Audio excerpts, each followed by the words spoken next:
Hello, everyone. Welcome to the Global Goddess Fest, where men and women are tuning in from around the world to receive education, connect with global leaders, and gain inspiration on creating the life of their dreams. So I'm so excited here today to bring Anahita Joon, and she's going to be here sharing a little bit of her magic and what she brings out into the world, and focusing on the third stage of beauty and how it can help navigate us, and talking about the Me Too movement that was just so powerful in this last few months. So thank you so much for being here. Yay, thank you. Thank you for having me. It's my Yeah. happy to be with everyone who's watching. And if you're watching, a little bit more information on Anahita. She's an author, mentor, and speaker. And she's here representing the culture of Iran. And she was born during the Islamic Revolution of Iran. And she's a modern day priestess, healer, and medicine woman.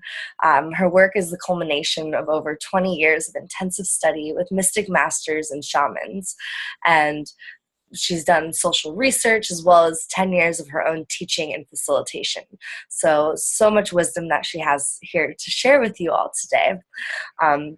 As a feminine leader and empowerment coach, Anahita activates the sacred leadership of women who are ready to awaken and unleash and just let themselves be free in this force of nature that they can really tap into and harness. She's a credentialed coach and spiritual counselor, and is also the creator of The Beautiful Self and Embodied Essence. So it's just so happy for you to be here, and you're tuning in from Colorado. And I love your purple jacket. Yeah, I love all your feathers and crystals. Yeah, I think, part of like expressing ourselves and also harnessing some of the nature that you talk about, is like, for me, I always like to, share that on the outside too, and like have it as little symbols that can remind me throughout the day, like, okay, I got my crystal here, and like feather, connect with that bird energy, the freedom of flying.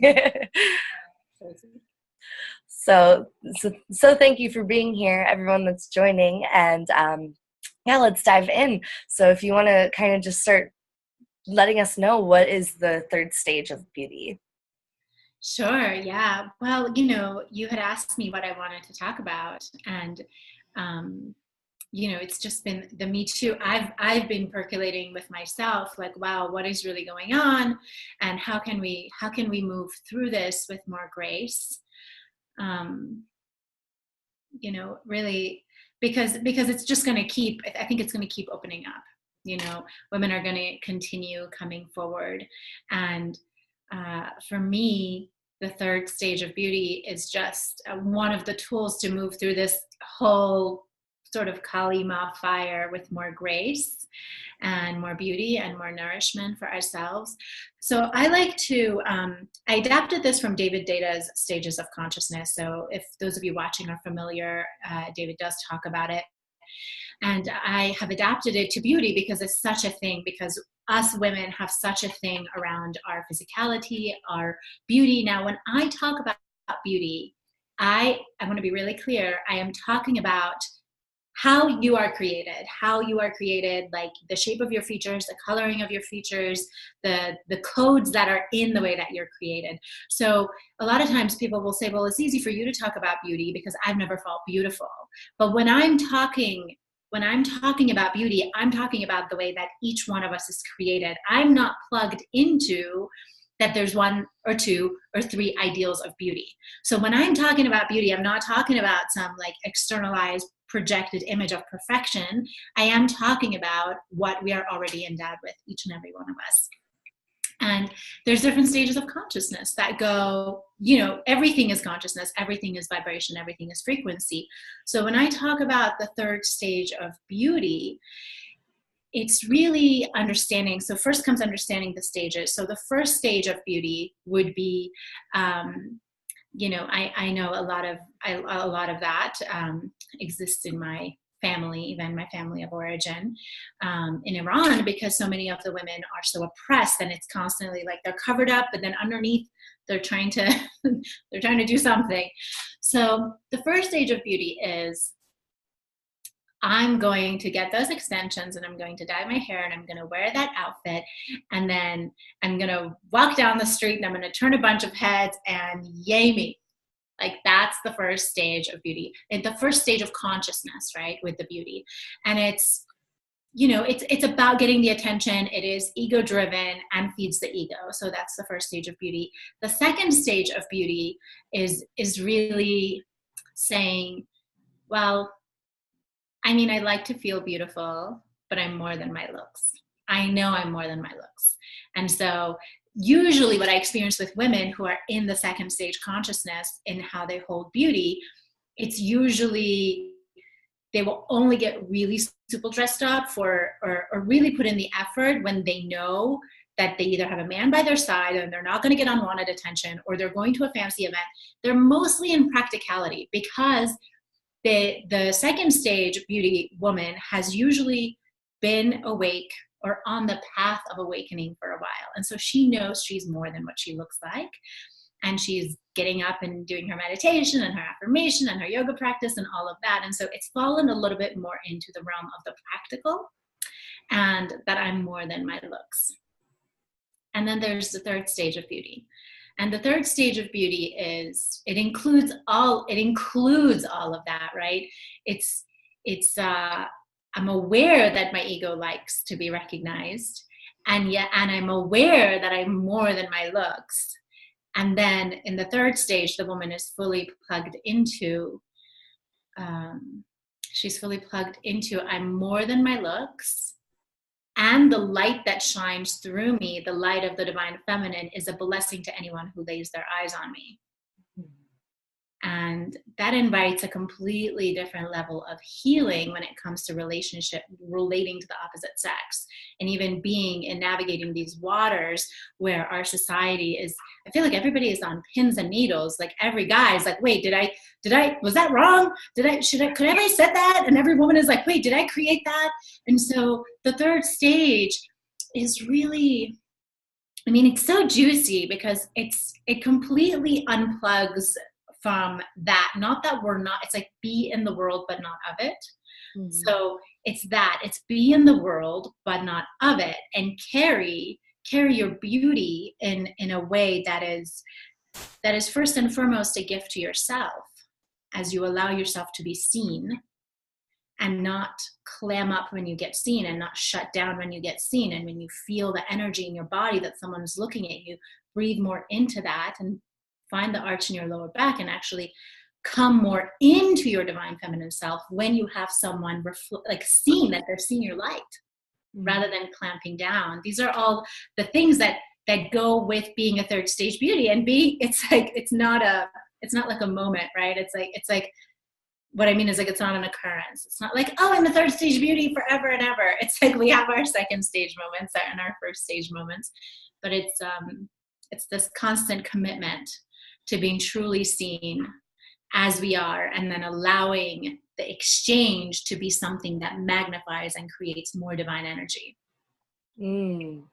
I love that. And I'm just thinking about, when you meet someone and how you really are such a reflection for each other. And if you are shrinking away in like, oh, don't look at me, you shouldn't be looking at me, I shouldn't be looked at, then that person is going to also be doing the same thing. And it just creates more and more of a divide when really you're just trying to connect with someone. So I feel like there's a big vulnerability piece in that. Well, it's the willingness to connect. Like, I love what you said, because I mean, I could be meeting someone, I could not be meeting someone, right? You could be walking into a coffee shop to sit down and open your laptop to work, and somebody might be looking at you. So you might not be in that place of, I want to connect, right? Except that what we all want is connection, regardless. We want connection. And in order to have that connection, it requires being seen. It's so funny. I remember, she's just coming to me, this singer songwriter. I ran into her at a boutique in Topanga Canyon So anyway, so I ran into this singer songwriter, and she was wearing like the craziest clothes, and they were all, nothing was matching her. Like I could not even see her. Okay, this little woman was drowned in her clothes, and it was so funny. I was helping somebody else figure out stuff that worked for her, and so she asked, like, "Well, what do you think? What do you think of what I have on?" And I told her that it didn't, I just said, well, it doesn't help me see you. It doesn't help me connect because your vibration is this and the vibration of this is this. And it was so funny because she was like, that's okay. Mm. And this is someone who, a lot of us listen to her music in the ceremonial circles and the yoga circles. And I just was like, really? Okay. You don't mind if we can't connect with you. Like, that's okay. Mm. Yeah, that willingness is definitely a piece, and I think finding our unique ability to, what is our unique idea of what the third stage beauty is for each of us. Yes. And so the third stage beauty is something that I teach, but it's something that I teach after the first basics of what I teach, which are the sacred beauty codes. So for us to be able to actually interpret our beauty, because what was happening, for example, with the singer was that she was connected to what she liked. Like a lot of times I hear this, I like this, I resonate with this, so I'm going to wear it. And, a lot of times I come in and I'm like, it doesn't matter what you like, because your opinions are influenced by basically the massive programming that's been going on your entire life. And what you think you resonate with, you might resonate with because that dress could be the vibration of your mother or your boyfriend or your lover, but it's not your vibration. So I understand that you resonate with it. I understand that you're drawn to it, but it's not the same thing. So here's where I'd like to kind of open up the beauty codes, if that's okay. Yeah. Mm-hmm. Please.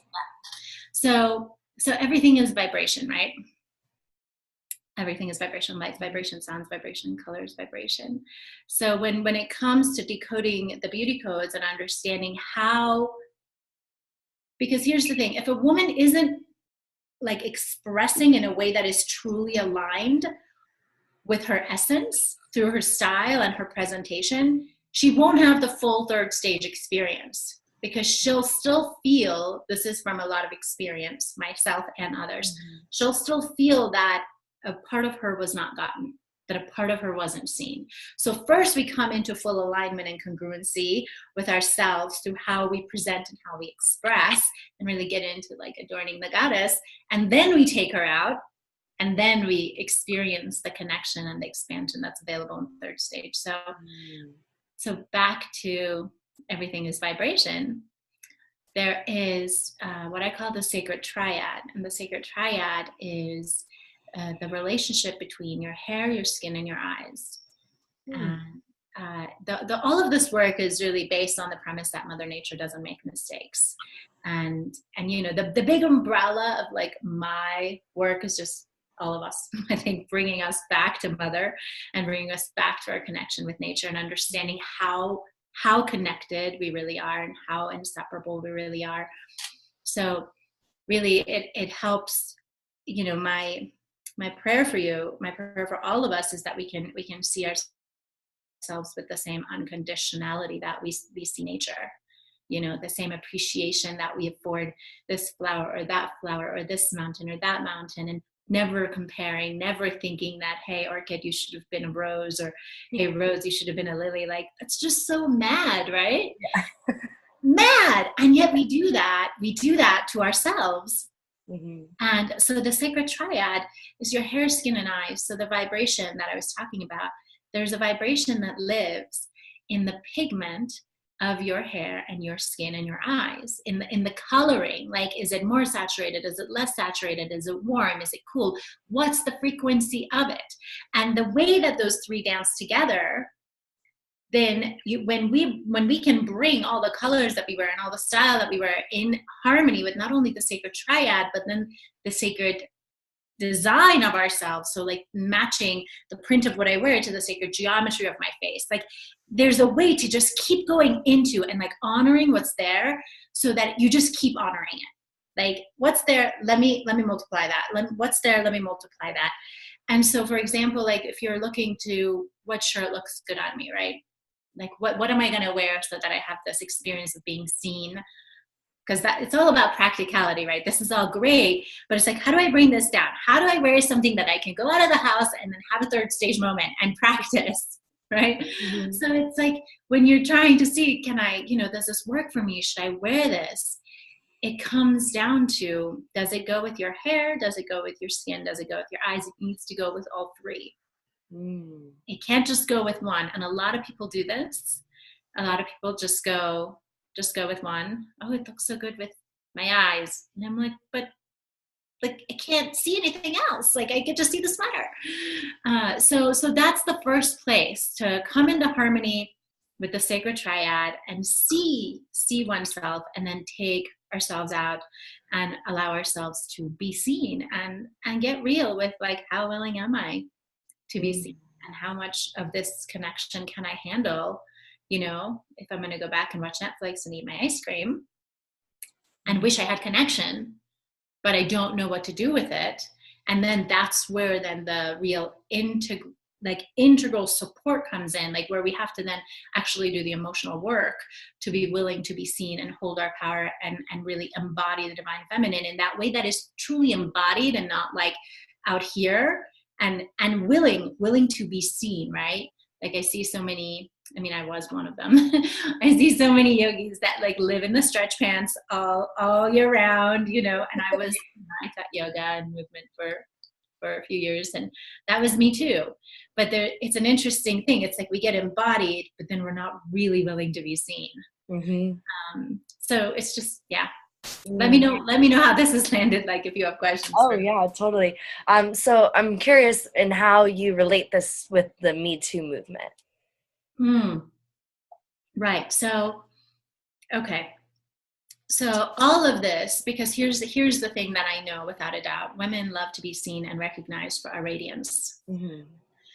And I also know that there are places where women have felt like we didn't have control over the negative attention we got, and like, what do I do with that? Here's the thing, and I know this might be a bit controversial. I've been circling this for a few months, talking about it in my inner circle and with my husband and some of my teachers. And we've been trying to land on something that felt, it's like, it's all a co-creation. We're not victims, right? It's like, I've experienced and survived sexual trauma, but I'm not a victim. Like, generally speaking, I'm not a victim. Like, we're not victims, we're powerful creators. And we have been evolving, and we have been getting more and more freedom as humanity has evolved, and as women's empowerment movements have evolved. So there's this place where, okay, so I'm a little aware that there's a place where we do actually get to take responsibility for the role that we have played, right? The role that we've played in what has transpired.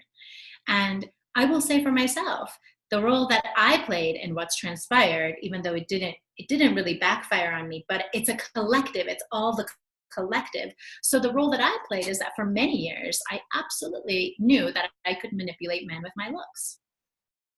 That's the role that I played. And I feel it's really important for each of us to be willing to look at that part, that we have bought into our own powerlessness so much that then we said the only power we have is if he desires me.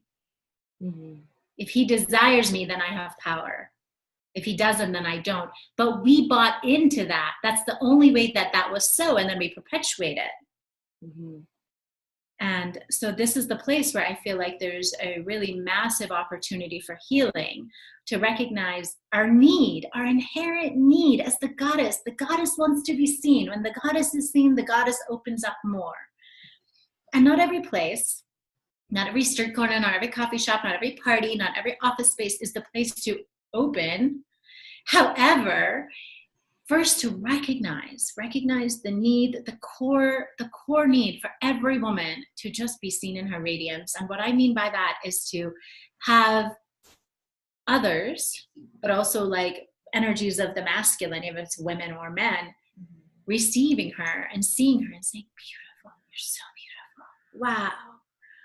Like that's a core need for the feminine. So first to recognize that need, and then recognize that we are not powerless. Our desirability is not our only source of power. And then actually take it back. So I get to own my beauty. I get to shine my light. I get to not dim it down because I'm going to walk by that construction site. Instead, I'm going to walk by that construction site. I might put a little bit of an energetic shield around myself, but still I'm going to walk and bless them. I'm going to say, like, you're like watching my hips go back and forth. Let that bless you with the love of the goddess, even if you don't know. So it's subtle, right? And I'm not saying that I have it figured out, because I don't.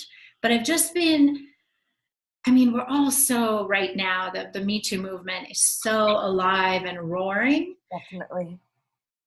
Yeah, so I feel like there's opportunities. Yeah, and I think there's just so much energy around what all this is.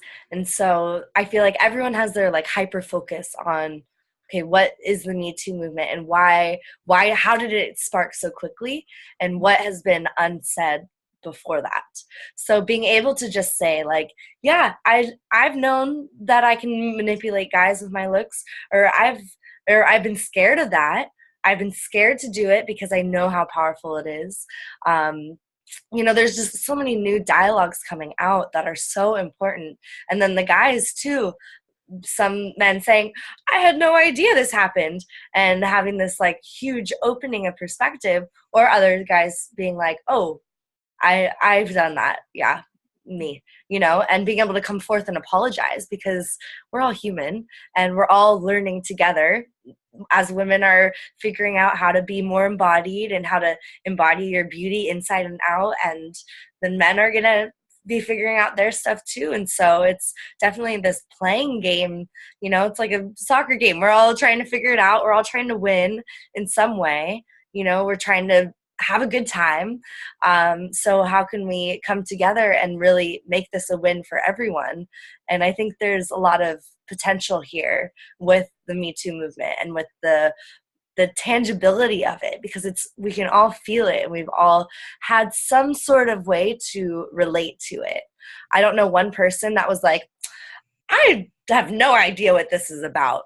It's like very real. It's so funny because you said that it like happened so fast, and I guess in some ways it did happen fast, but in so many, like when you said that, I was like, but this wasn't fast. You know what I mean? Because the women who have been silent for 20 years, they know.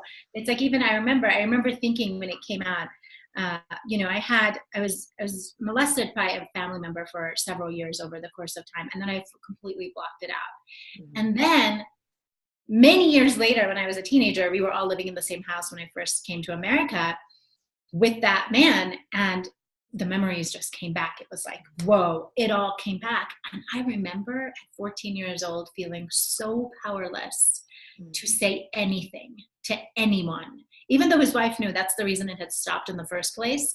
But she was also like, hiding it.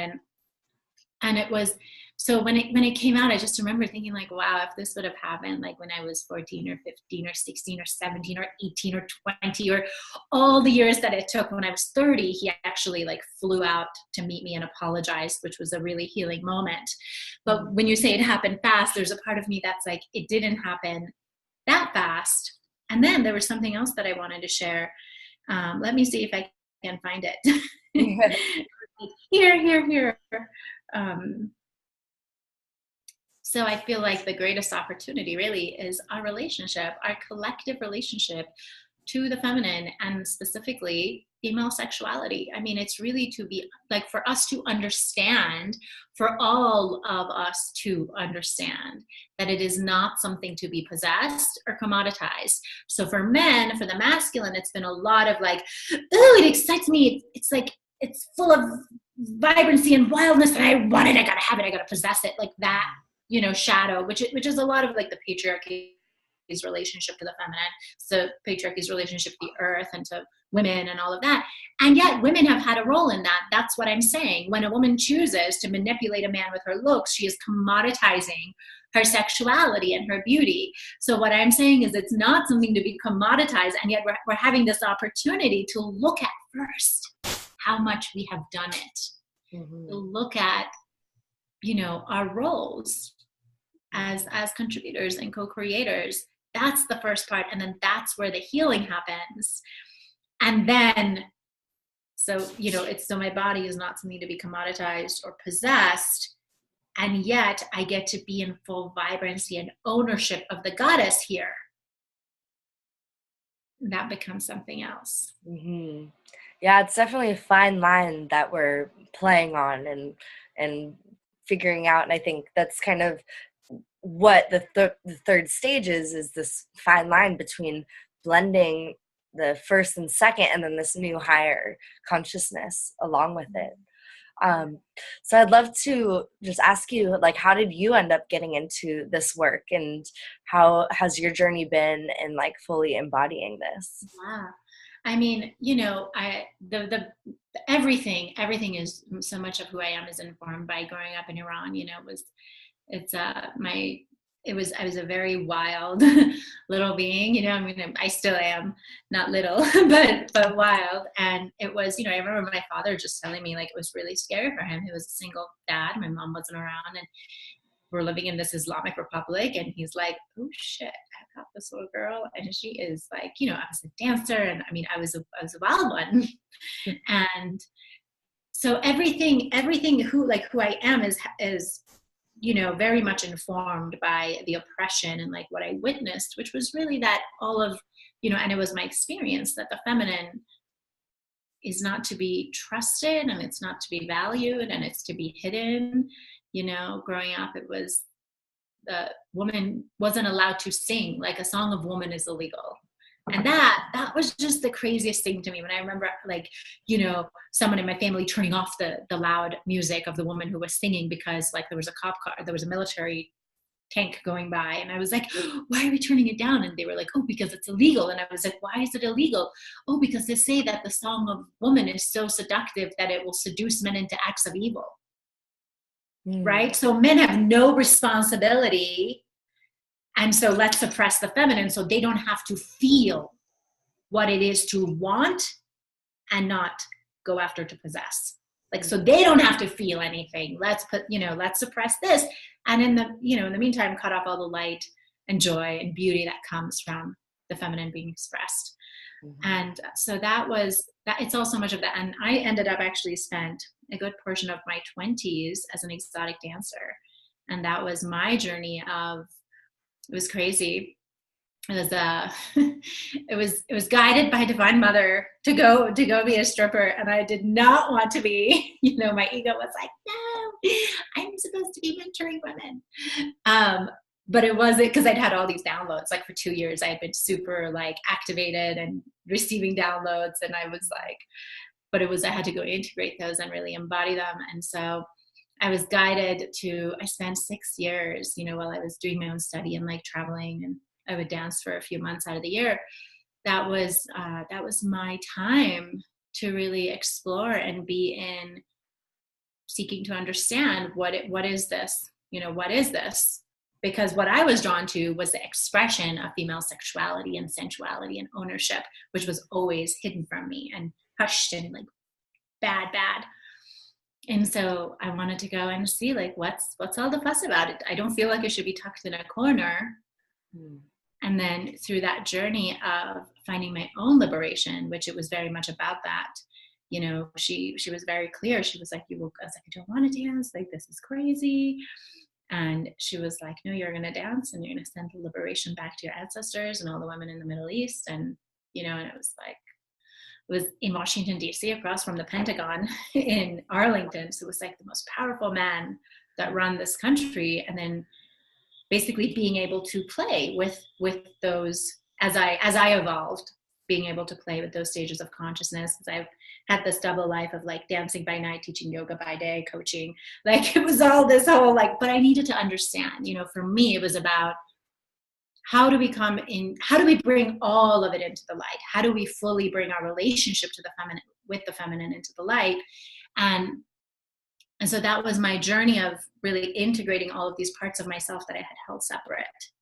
Like, I'm this devotional woman, but I'm also this being who likes to crawl around on the floor and rip my hair, and I don't mind if somebody throws a couple $100 of ones at me. Like, you know, that was the truth. So how do I reconcile and not being shame about it, but really stand and own all of it? And then, you know, it was just all the teachers that really came along the way. And then I came across the teachings of Suzanne Gahill, who had channeled this body of work around colors and authentic beauty. That's my name for it, authentic beauty, you know, in the 40s, and really receiving her teachings and understanding just sort of helped to unlock another piece for me. And then the culmination of all of these years and sort of all my studies with all the, you know, all the years that I traveled around to every teacher and every class, has been this culmination of, I feel like I know what it takes now. I know what it takes. Like, you give me a woman who is like shut down or somewhat shut down, or, you know, whatever. And I know that over a period of time, I can have her to be fully open, fully self-expressed, very confident, very much in ownership of her beauty and her sensuality and all of it. But that comes from, you know, like a lot of mistakes and falling and bumping along. Yep.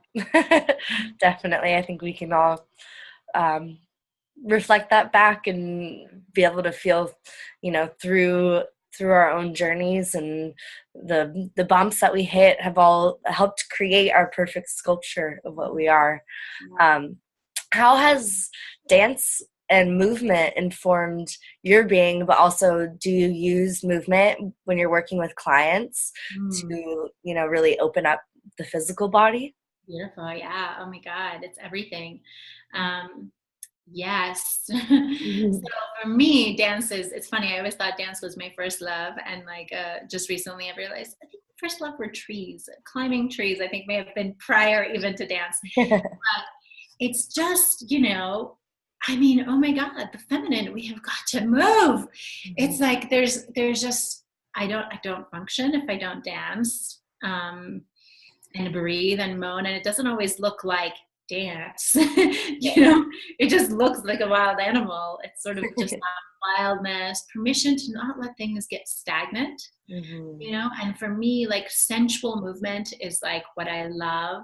And I'm trained in classical Persian dance, so that's sort of like a lot comes out, like, you know, like a lot of that comes out when I'm moving.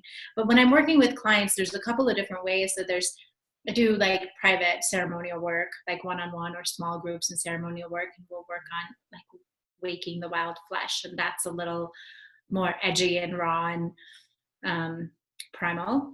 And it's that's sort of like by invitation. I invite those women, and that's a lot of hands-on. So I have a lot of you know, I think many lifetimes being a priestess of Ishtar, and so it's like a lot of gifts that are just natural in initiating us into our embodiment, and in a way that doesn't in a way that is fully in alignment with the sexual energies being alive and running through the body, like as a source of vitality, the Shakti really feeding the body. And then there's the sort of the beautiful self, which is, it's really fun. It's we do a lot of archetypal embodiment work, and so through that I bring in the embodiment through the archetypal work, and just getting just all of it. It's just like to become free, to be ourselves. And it's so funny, you know, the archetype work came through at a time where I really was trying to break a couple of women through, and it was just not happening because there were so many ideas that a couple of them had, excuse me, around what was acceptable and what was not acceptable for them. And it just had to be like, okay, so we're just gonna forget it. It's not about you. Try it. Let's do this. You know, and then doing that really then opened up the space to move and get free. And out of that. But yeah, movement, breath, sound, like that's sort of so the way that I work, a lot of it is like I help someone to see herself first. I've done it both ways, but this is the most successful way. So the most successful way is to do the beauty work and the color work and have someone fully see herself. Because what happens? So many of So many women have not actually ever seen themselves, and because of that, have not fully landed in their bodies. Mm. This thing happens when a woman sees herself, where she goes, Mm. and like she lands. It's almost like everyone's hovering a couple of inches above the body. Mm. There's this quote by Brené Brown that says the number one area women can be shamed and made to feel guilt and shame is self-image and body image. Mm-hmm. And so imagine if this can be your main activator of shame and guilt, it would make sense to just want to hover a little bit outside of it. Right. And so I find that when someone sees herself and really is able to unplug from like, I'm not beautiful, there's one ideal of beauty, she lands in her body. And then once she lands and she's like, oh, I am beautiful, like, oh, I can own it. Oh, I am beautiful. Oh, that I just turned some heads, like that begins to happen. Then it's like, oh, okay, now what else do we need to make space for? So you can give yourself permission. Yeah, it's almost like an ease, like, oh, okay, I can take that out of the forefront of my mind of this worrisome place and just put it to rest and now work on everything else, all this other the other aspects, really important and beautiful. Yeah, it just builds. I think everything, ultimately, all the work that we do is coming home to ourselves. So Mm. there is, there that it's just that, like the beauty work has a woman come home to herself, and she might need to be there for 6 months before she can do anything else, because that will blow up her understanding. And then the next stage is like, okay, now being really free in my body. Now Mm-hmm. now I've come home to my body in a different way, right? Mm-hmm. And then it just keeps evolving. There's just different homes. There's different homes. Now I've come home to my multidimensional self. It just keeps going, Yeah. Yeah. You're talking a little bit about the archetypal work, and I think a big thing that I've heard through this whole interview is the wild woman, and kind of really bringing that energy in and connecting that with nature and like allowing the wild self. Like, I think we have such a tendency to be perfectionist as women in today's world, and we're trying to be perfect, and we're trying to either look beautiful enough, look not too beautiful, be smart enough, because I think we've kind of, for the most part, a lot of people have transitioned out of just being in the first stage of beauty where we're just concerned about our looks. I think a lot of us have been trying to I feel would say most empowered. women on the path are in the second stage. Yeah. Yeah, and so like, so then being able to embody the wild woman and just like release some of these ideas that we have in our mind, even the idea while we're talking, what is my idea of what the third beauty looks like, and release it and just be like, ah. Well, so here's the thing. There's the third stage of consciousness, and then there's the third stage of beauty. And it's like the third stage of consciousness actually has to do with more being the opening for the divine feminine to flow through. And the divine feminine has like infinite faces, and sometimes she's gonna be like, ah! And that's the third stage. That's the third stage in that moment. Mm-hmm. So the wild woman archetype, I mean, is so healing for so many women. And I'm assuming that you've read Women Who Run with the Wolves. Yeah. Yeah. And so I'm sure all of our sisters watching have as well. But if you haven't, I highly recommend. It's just beautiful work. I've been trained by Dr. Estes to lead women through that work as well. So it comes into some of my circles. Cool. And it's beautiful, important work if we're actually going to embody our true power. Mm-hmm. Definitely. Well, I'm just so blessed that you were able to come here and share a little bit of what your wild self, and and also give some of these other women maybe some more information on the stages of their own beauty and how they can dive into that world and play around, because it's all play. And I think, releasing any of these expectations that we put on ourselves can make it really fun. And this is really fun work, actually. It's like tapping into our little girl that is like dressing up or, playing in the mud. Yeah, it's like just permission. We all have permission for all of it, and then all of these are just tools to help us remember. Totally. Thanks for having And me. so, for all the viewers that are out there watching, we have a beautiful gift, and it is this really special quiz that is to assist you on your path of being more visible. And like you said, the permission aspect, giving yourself permission to be who you truly are. Is there anything else you'd like to say about your gift that you're given? Well, I'm excited about it. It's pretty good. So here's the thing. If you're watching and your hair has grayed or silvered, then answer the questions about your hair as your natural hair color before it went gray.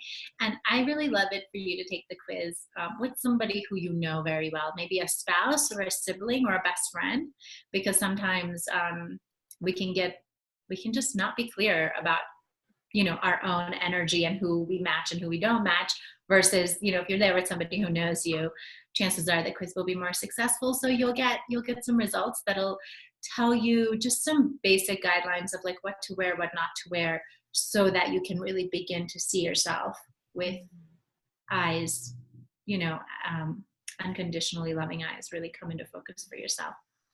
Amazing. Well, thank you so much for sharing that gift with us. And I'm Yeah, excited. I'm here with my sister right now. And I really don't fun. spend too much time with her. So I'm going to go do the quiz with her. Yay, yay, yay, sister's good. Perfect. Awesome. Thank you so much. Thanks everyone watching as well. Blessings. Thank you. And we'll see you next time. Mhm.